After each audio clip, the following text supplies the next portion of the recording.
Hi hello ಸ್ನೇಹಿತರೆ, welcome back to my channel. ಇವತ್ತೇ ದೇವಶಯನಿ ಏಕಾದಶಿ. ಹಾಗಾಗಿ ಸಂಜೆ ಗೋಧೂಳಿ ಸಮಯದಲ್ಲಿ ತುಳಸಿ ಗಿಡದ ಮುಂದೆ ಎಷ್ಟು ದೀಪಗಳನ್ನು ಹಚ್ಚಬೇಕು, ಆ ದೀಪದಲ್ಲಿ ಯಾವ ವಸ್ತುವನ್ನು ಹಾಕೋದ್ರಿಂದ ಮನೆಯಲ್ಲಿ ಸಮೃದ್ಧಿ ಅನ್ನೋದು ಹೆಚ್ಚಾಗುತ್ತೆ.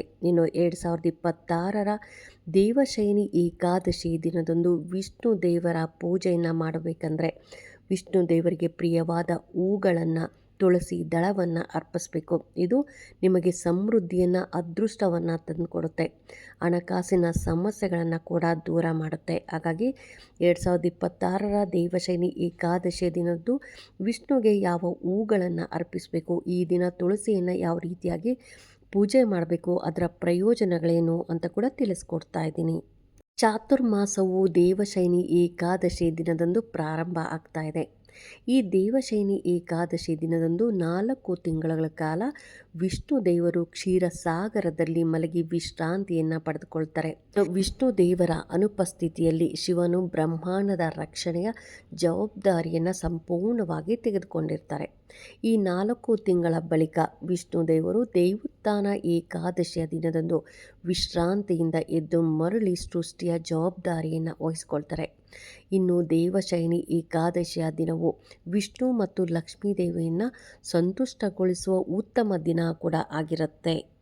ಇನ್ನು 2026ರ ದೇವಶಯನಿ ಏಕಾದಶಿಯ ವ್ರತವನ್ನು ಜುಲೈ 25ರಂದು ಶನಿವಾರದ ದಿನ ಆಚರಿಸಲಾಗುತ್ತೆ. ಈ ದಿನ ಮಂಗಳಕರ ದಿನವೊಂದು ಕೆಲವು ಕೆಲಸಗಳನ್ನು ಮಾಡುವ ಮೂಲಕ ವಿಷ್ಣು ಮತ್ತು ಲಕ್ಷ್ಮೀ ದೇವಿಯನ್ನು ಸಂತುಷ್ಟಗೊಳಿಸ್ಬೋದು. ಇನ್ನು ದೇವಶಯನಿ ಏಕಾದಶಿಯ ದಿನದಂದು ನೀವು ಇವುಗಳನ್ನು ಮಾಡೋದ್ರಿಂದ ಸಂಪತ್ತು, ಸಮೃದ್ಧಿ ಮತ್ತು ಅದೃಷ್ಟದ ಆಶೀರ್ವಾದವೂ ಕೂಡ ಲಭಿಸುತ್ತೆ. ಇದು ನಿಮ್ಮ ಹಣಕಾಸಿನ ಸಂಕಷ್ಟಗಳನ್ನು ಪರಿಹಾರ ಮಾಡುವುದು ಹಾಗೂ ಮನೆಗೆ ಸಮೃದ್ಧಿಯನ್ನು ಕೂಡ ತಂದುಕೊಡುತ್ತೆ. ಇನ್ನು 2026ರ ದೇವಶಯನಿ ಏಕಾದಶಿ ದಿನದಂದು ತುಳಸಿ ಮತ್ತು ತುಳಸಿ ಹೂಗಳನ್ನು ಬಳಸಿ ಈ ಕೆಲಸವನ್ನು ಮಾಡೋದ್ರಿಂದ ಲಕ್ಷ್ಮೀನಾರಾಯಣರ ಅನುಗ್ರಹ ಕೂಡ ದೊರೆಯುತ್ತೆ. ಇನ್ನು ದೇವಶಯನಿ ಏಕಾದಶಿಯ ವ್ರತದ ದಿನದಂದು ವಿಷ್ಣು ಮತ್ತು ಲಕ್ಷ್ಮೀದೇವಿ ಅಂದರೆ ಲಕ್ಷ್ಮೀನಾರಾಯಣರಿಗೆ ವಿಶೇಷ ಪ್ರಾರ್ಥನೆಗಳನ್ನು ಸಲ್ಲಿಸಬೇಕು. ಈ ದಿನದಂದು ನೀವು ವಿಷ್ಣು ದೇವನು ಆಗ ಆತನ ಯಾವುದೇ ಅವತಾರಕ್ಕೆ ಪೂಜೆಗಳನ್ನು ಸಲ್ಲಿಸ್ಬೋದು. ಈ ಸಂದರ್ಭದಲ್ಲಿ ವಿಷ್ಣು ದೇವರಿಗೆ ಪ್ರಿಯವಾದ ಹೂಗಳನ್ನು ಕೂಡ ಅರ್ಪಿಸಬೇಕಾಗತ್ತೆ. ಅಂದರೆ ಪಾರಿಜಾತ ಹೂವು. ವಿಷ್ಣು ದೇವರಿಗೆ ಪಾರಿಜಾತ ಹೂಗಳಂದರೆ ಅತ್ಯಂತ ಪ್ರಿಯ. 2026ರ ದೇವಶಯನಿ ಏಕಾದಶಿ ಪೂಜೆಯ ಸಮಯದಲ್ಲಿ ನೀವು ಪಾರಿಜಾತ ಹೂಗಳನ್ನು ಅಥವಾ ಪಾರಿಜಾತ ಹೂಗಳ ಹಾರವನ್ನು ಕೂಡ ನೀವು ವಿಷ್ಣು ದೇವರಿಗೆ ಸಮರ್ಪಿಸಬೇಕಾಗತ್ತೆ. ಅದ್ರ ಜೊತೆ ಈ ದಿನ ಶಂಖಪುಷ್ಪ ಅಂದರೆ ಏಕಾದಶಿಯ ದಿನದಂದು ನೀವು ವಿಷ್ಣು ದೇವರ ನೆಚ್ಚಿನ ಶಂಖಪುಷ್ಪ ಹೂಗಳನ್ನು ಕೂಡ ಅರ್ಪಿಸಬೇಕು. ಈ ಹೂವನ್ನು ನೀವು ವಿಷ್ಣು ದೇವರಿಗೆ ನೀಡೋದ್ರಿಂದ ಮನೆಗೆ ಸಮೃದ್ಧಿಯು ಆಕರ್ಷಿಸುತ್ತೆ, ಧನ ಸಂಪತ್ತು ವೃದ್ಧಿಯಾಗುತ್ತೆ. ಇನ್ನು ವಿಷ್ಣು ದೇವರನ್ನು ಈ ಹೂಗಳ ಮೂಲಕ ಪೂಜೆ ಮಾಡೋದ್ರಿಂದ ವ್ಯಕ್ತಿಯ ಅದೃಷ್ಟವೂ ಕೂಡ ಬೆಳಗಲು ಪ್ರಾರಂಭ ಆಗುತ್ತೆ ಅಂತಲೇ ಹೇಳ್ಬೋದು. ಇನ್ನು ಚೆಂಡು ಹೂವು. ನಮ್ಮ ಹಿಂದೂ ಗ್ರಂಥಗಳ ಪ್ರಕಾರ ವಿಷ್ಣು ದೇವನು ಹಳದಿ ಬಣ್ಣದ ಹೂಗಳನ್ನು ತುಂಬಾ ಪ್ರೀತಿಸ್ತಾನೆ.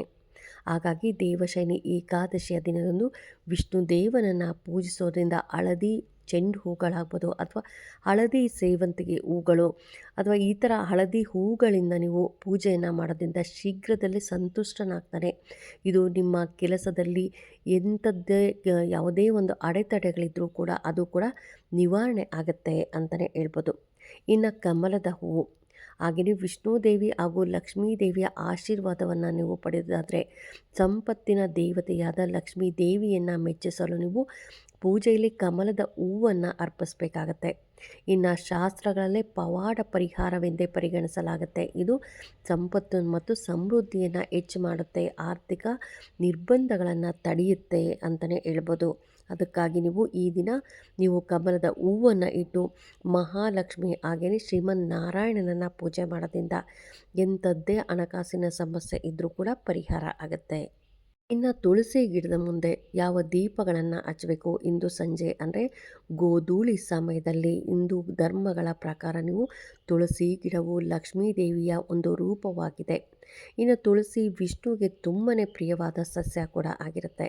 ಹಾಗಾಗಿ ದೇವಶಯನಿ ಏಕಾದಶಿ ಎಂದು ತುಳಸಿಯನ್ನು ಒಳಗೊಂಡಿರುವ ಈ ಕೆಲಸವನ್ನು ಮಾಡೋದ್ರಿಂದ ಅದೃಷ್ಟ ಮತ್ತು ಸಮೃದ್ಧಿ ನಿಮ್ಮ ಜೀವನದಲ್ಲಿ ತುಂಬುತ್ತೆ. ಇನ್ನು ದೇವಶಯನಿ ಏಕಾದಶಿಯ ದಿನದಂದು ನೀವು ಸಂಜೆ ಗೋಧೂಳಿ ಸಮಯದಲ್ಲಿ ಅಂದರೆ 5:30 8:30 ಒಳಗಡೆ ಎಷ್ಟು ದೀಪಗಳನ್ನು ಬೆಳಗಬೇಕು ಅನ್ನೋದಾದರೆ ನೀವು ತುಳಸಿ ಗಿಡದ ಮುಂದೆ 11 21 ಅಥವಾ 51 ದೀಪಗಳನ್ನು ಬೆಳಗಿಸಿ ಆ ದೀಪಗಳಲ್ಲಿ ಕನಿಷ್ಠ ಒಂದಾದರೂ ತುಪ್ಪದ ದೀಪವನ್ನು ಹಚ್ಚಬೇಕಾಗತ್ತೆ. ತುಪ್ಪದ ದೀಪವನ್ನು ಹಚ್ಚಿ ಆ ತುಪ್ಪದ ದೀಪದಲ್ಲಿ ನೀವು ಒಂದು ಚಿಟಿಕೆ ಆಗಷ್ಟು ಅರಿಶಿಣ ಹಾಗೆಯೇ ಒಂದು ಚಿಟಿಕೆ ಆಗಷ್ಟು ನೀವು ಏಲಕ್ಕಿ ಪೌಡರನ್ನು ಹಾಕಬೇಕಾಗತ್ತೆ. ನಂತರ ನೀವು ತುಳಸಿ ಚಾಲಿಸಾಗಲಿ ಓಂ ನಮೋ ಭಗವತೆ ನಾರಾಯಣಾಯ ನಮಃ, ಓಂ ನಮೋ ಭಗವತೆ ವಾಸುದೇವಾಯ ನಮಃ ಅಂತ ಅಲ್ಲೇ ತುಳಸಿ ಗಿಡದ ಮುಂದೆ ಕೂತ್ಕೊಂಡು 108 ಸಾರಿ ಪಠಿಸ್ಬೇಕಾಗತ್ತೆ.